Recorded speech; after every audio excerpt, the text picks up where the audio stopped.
Israel and Turkey escalated their military operations in Syria recently in what appears to be an attempt to further their interests and expand their influence in the war-torn country, while Russia is thought to be busy with its military operation in Ukraine. Israeli attacks on Syria are becoming more frequent. Later on June 6th, warplanes of the Israeli Air Force launched several guided missiles from the direction of the occupied Golan Heights at the southern outskirts of the Syrian capital Damascus.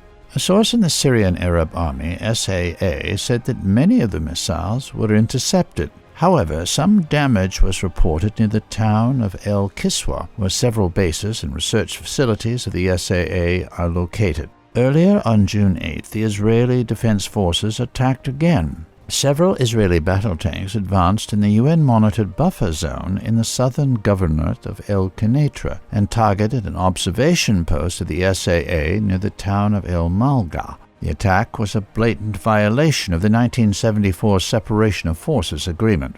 Following the attack, the Israeli military dropped leaflets over al-Quneitra, warning the officers and soldiers of the SAA against operating within the buffer zone. Israel's recent attacks were likely meant to further pressure Damascus over its alliance with Iran and Lebanon's Hezbollah, as well as to weaken its authority over the al-Quneitra buffer zone. Meanwhile, Turkey continues to prepare to launch a new military operation against the Kurdish-led Syrian Democratic Forces, SDF, in northern and northeastern Syria. As of June 8th, the Turkish military and its proxies continue to shell SDF-held areas in the northern and northeastern Aleppo countryside, the northern Raqqa countryside, and the northern countryside of El-Hasaka. The presence of Russian forces and SAA units in these areas didn't deter Ankara.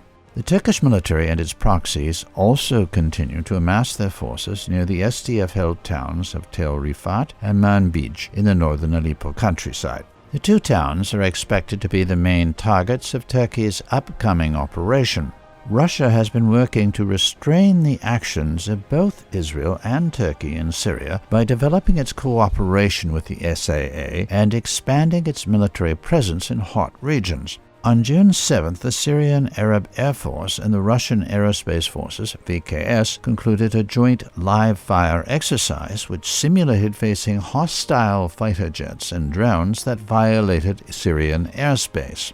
During the exercise, Syrian and Russian fighter jets monitored and shot down hostile aerial threats day and night. Su-35, Su-34, and Su-24M fighter jets from the VKS, as well as MiG-23ML and MiG-29SM fighter jets from the Syrian Arab Air Force, took part in the exercise. Syrian and Russian warplanes also conducted a joint patrol along the Israeli-occupied Golan Heights, as well as over the country's eastern and northern regions where Turkish forces are present. The exercise, which demonstrated Russia's commitment to the safety and security of Syria, was likely a message to Israel and Turkey. Both countries have been attempting to marginalize the Russian role in the country.